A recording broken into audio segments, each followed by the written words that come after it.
एक सुंदर कहानी है। मार्कंड एक बालक थे। उनके जन्म से पहले ही उनकी आयु का विकल्प चुना गया था। उनके माता पिता द्वारा भगवान उन्हें वरदान स्वरूप एक विकल्प दिया कि उनके एक पुत्र होगा जो 100 साल तक जीवित रहेगा, लेकिन मूर्ख होगा। दूसरा विकल्प दिया कि अत्यंत बुद्धिमान पुत्र होगा और केवल 16 साल तक जीवित रहेगा। माता पिता बुद्धिमान थे। उन्होंने निर्णय लिया कि उनके बुद्धिमान संतान हो। वरदान स्वरूप उन्हें मार्कंड के रूप में पुत्र की प्राप्ति हुई। जब उनके पुत्र की मृत्यु के दिन करीब आने लगे तो उन्होंने उसे यह बता दिया। बच्चा विशेष रूप से ज्ञानी था। जब मृत्यु के दिन यमराज उसके प्राण लेने के लिए आए तो मार्कंड ने बस एक सरल कार्य किया। उन्होंने काल भैरव के रूप में शिवलिंग को पकड़ लिया। जैसे ही उन्होंने लिंग को पकड़ा, समय रुक गया और मृत्यु उनके करीब नहीं आई।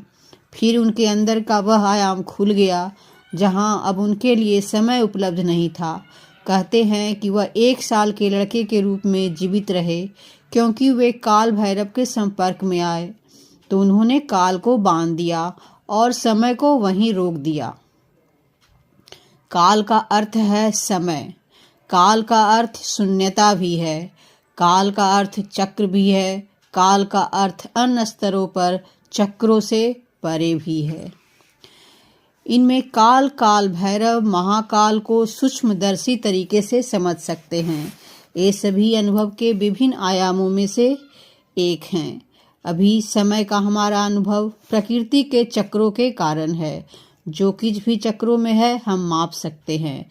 वह कितनी बार घूमता है वह हम समय पर नहीं समझ में आ रहा है। काल भैरव बस उनका एक अवतार बने हैं ताकि हम उन तक पहुंच सकें। एक ऊर्जा स्थान बन सके जहां हम उन तक पहुंच सकें। मुझे लगता है वह बहुत उपयुक्त है। जब कोई मर जाता है तो वे कहते हैं कि मर गया, इसका मतलब है कि समय समाप्त हो गया। यह बहुत सरल और उत्तम है। बस इतना ही हुआ, समय खत्म हो गया। ज्यादातर यह पता ही नहीं चलता कि समय पर बात हो रही है। उन्हें लगता है कि वे हमेशा के लिए हैं। नहीं, हम समय के खिलौने हैं और आप कुछ करें या ना करें, आप कुछ करते हैं तो भी खत्म हो जाते हैं, आप कुछ नहीं करते हैं तो भी खत्म हो जाते हैं। आप समय का एक खिलौना हैं। आपको काल भैरव के उस आयाम तक पहुंचना है।